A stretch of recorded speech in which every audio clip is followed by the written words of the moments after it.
The black luxury car slowed to a stop in front of the city hospital, its polished surface reflecting the gray winter sky. People passing by barely noticed the man who stepped out. Dressed in a simple dark coat, his shoulders slightly hunched, he looked nothing like the billionaire whose name appeared on business magazines and financial reports. Alexander Volkov paused at the entrance. For the first time in years, money felt useless. The hospital doors slid open with a soft hiss, and a wave of sterile air washed over him. The smell of disinfectant, the echo of hurried footsteps, the quiet tension hanging in the corridors, it all felt heavier than any boardroom he had ever entered. This was not a place where power mattered. Here, only hope did. His adopted daughter, Maya, was somewhere on the 5th floor. 8 years old, too young to understand why her body had betrayed her. As Alexander walked toward the elevator, memories rose uninvited. He remembered the day he first saw her at the orphanage, how she had sat alone, hugging a worn-out teddy bear, her eyes watching the world with cautious curiosity. He remembered the whispers that followed his decision to adopt a black child. Why her? She's not like you. She'll never truly belong. But the moment Maya reached out and wrapped her tiny fingers around his hand, those voices disappeared. From that day on, she was his daughter. Not by blood, but by choice, by love. The elevator doors closed slowly, trapping him with his thoughts. Each floor passed with a dull chime, counting down to a truth he wasn't ready to face. No deal, no influence, no fortune could guarantee her recovery. When the elevator stopped, Alexander stepped out and walked down the long corridor. Behind every door was another family praying for a miracle. Parents whispered promises they weren't sure they could keep. He stopped outside room 512. His hand hovered over the door handle, trembling slightly. Taking a deep breath, Alexander whispered, almost like a prayer. "I'm here, my little star. And I'm not going anywhere." Then he opened the door. The room was quiet except for the soft, rhythmic beeping of the heart monitor. Pale morning light filtered through the half-closed blinds, casting thin shadows across the hospital bed. Maya lay very still, her small body almost lost beneath the white sheets, tubes and wires surrounding her like silent guards. For a brief moment, Alexander could not move. This was not how he remembered his daughter, running through the garden, laughing without fear, her braids bouncing as she chased butterflies. Seeing her so fragile made his chest tighten, as if the air itself had become too heavy to breathe. Then Maya opened her eyes. They searched the room slowly until they found him. Her lips curved into a weak but unmistakable smile. "Papa," she whispered, her voice barely louder than the machines beside her. Alexander crossed the room in 2 steps and knelt beside her bed. He took her hand carefully, afraid his strength might hurt her. Her fingers were thin and cool, but the moment she felt him, she squeezed as tightly as she could. "You came," she said, as if she had been unsure. "I will always come," Alexander replied, his voice breaking despite his effort to sound calm. "No matter where you are." Maya nodded, satisfied by the promise. She closed her eyes for a second, then opened them again, studying his face with the seriousness only children possess. "The doctors say I have to stay here longer," she said.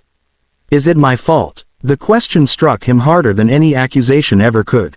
"No," Alexander said firmly, leaning closer. "Nothing about this is your fault. You are brave, and you are loved." He brushed a strand of hair from her forehead and began telling her stories. About the park near their house, about the hot chocolate she liked on cold mornings, about the dog they would adopt when she was strong again. With every word, Maya's breathing slowed, her shoulders relaxing as if his voice alone could protect her. As she drifted into sleep, Alexander stayed exactly where he was. He didn't check his phone. He didn't think about meetings or money or the world waiting outside. Only one thought filled his mind. Whatever it takes, I will keep you safe. And as he sat there, holding his daughter's hand, he didn't notice the empty chair by the window, the place where his wife should have been. The hospital corridor felt colder than before. Alexander stepped out of Maya's room only after the nurse assured him she was sleeping peacefully. He walked slowly, his mind still wrapped around the warmth of his daughter's hand, when a sudden thought stopped him. Where was Elena? She had promised to come. She had said she would be there for Maya. Alexander told himself she was probably speaking to a doctor, arranging something important. That was what a family did in moments like this, or at least, what he believed they should do. He walked toward the nurse's station. A young nurse looked up as he approached, her expression shifting the moment she recognized the name on his chart. "Excuse me," Alexander said quietly. "My wife, Elena Volkov. Has she been here today?" The nurse hesitated. That hesitation was enough to tighten his chest. "Yes, she came earlier," the nurse replied carefully, lowering her voice. She spoke with the attending physician. Relief flickered through Alexander, brief and fragile. "And?" he asked. The nurse glanced down at the papers in her hands, then back at him.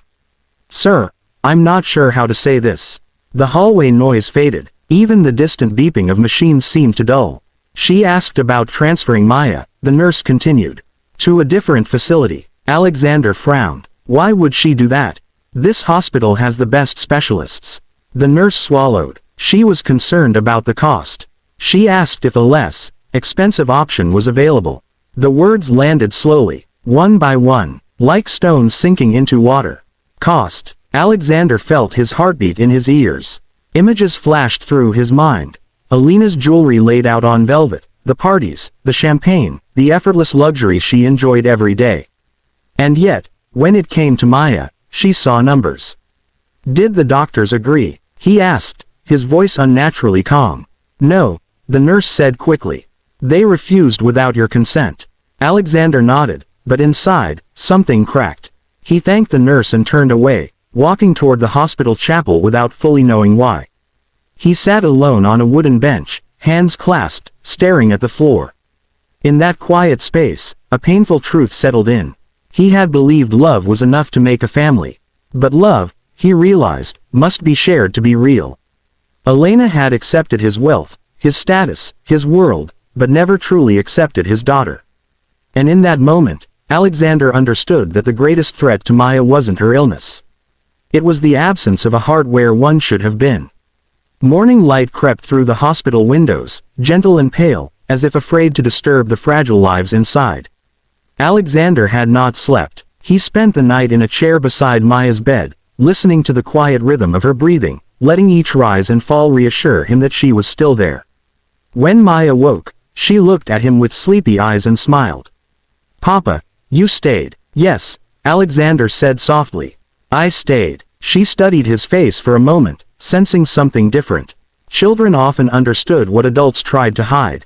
"Are you sad?" she asked. Alexander hesitated, then shook his head. "No, my little star.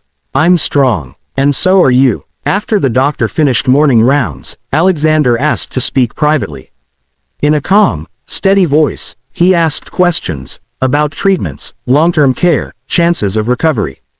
He listened carefully, not as a billionaire used to commanding rooms, but as a father who needed to understand every possibility. Then he made his decision. "Do everything," he said.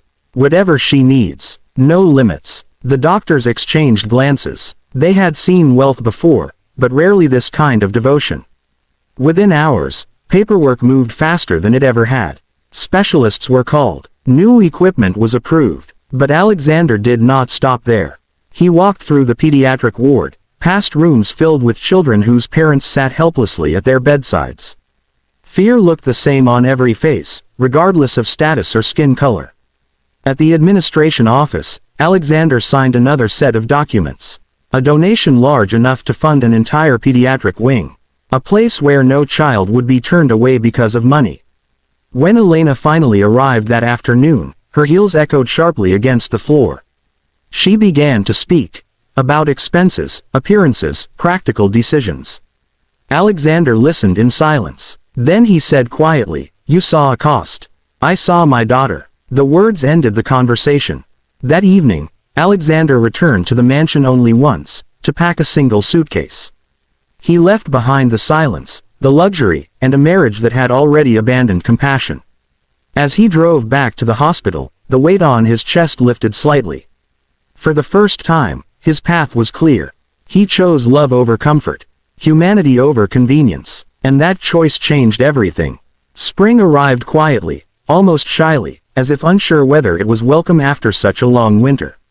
The trees outside the hospital began to bloom, their branches stretching toward the sunlight, just as Maya had begun to stretch back toward life. The day she was discharged, Alexander stood beside her, holding her small hand as she took careful steps down the corridor. She wore a yellow jacket, too bright for the gray walls, and her laughter echoed softly as if reminding the building of why it existed. "You're really letting me go?" Maya asked, her eyes wide with excitement. Alexander smiled. "Only because you're strong enough now." Outside the hospital, cameras waited. News of the donation, the new pediatric wing, and the quiet divorce had spread faster than Alexander ever expected. Reporters called his name, microphones reaching toward him, eager for statements. "Mr. Volkov," one voice shouted. "Why did you do all this?" Alexander stopped. He looked down at Maya first, making sure she felt safe. Then he turned back to the crowd. "Because kindness should never be a luxury," he said simply. That was all. At home, no longer a mansion, but a warm, sunlit house near the park, Maya ran to the window, pressing her face against the glass. "Papa, the trees are green again." Alexander watched her, feeling something he hadn't felt in a long time: peace. Later that evening, as they sat together on the couch, Maya rested her head on his shoulder. "You didn't leave me," she said quietly. Alexander wrapped an arm around her. "I never would." She thought for a moment, then asked, "Even when it was hard?" "Especially when it was hard," he answered. Months passed. The new pediatric wing opened with no grand ceremony, no golden plaques. Just children receiving care, parents breathing easier, and doctors able to save lives without asking about bank accounts. Sometimes, Alexander would walk those halls with Maya, now stronger, helping hand out toys or books. She smiled at every child, as if she understood something rare and powerful. Love, when chosen without conditions, multiplies. One evening, as the sun set, Maya whispered, "Papa, I think love made me better." Alexander kissed her forehead and whispered back, "No, my little star. Love made us both better." And in that quiet moment, the world felt full of hope again.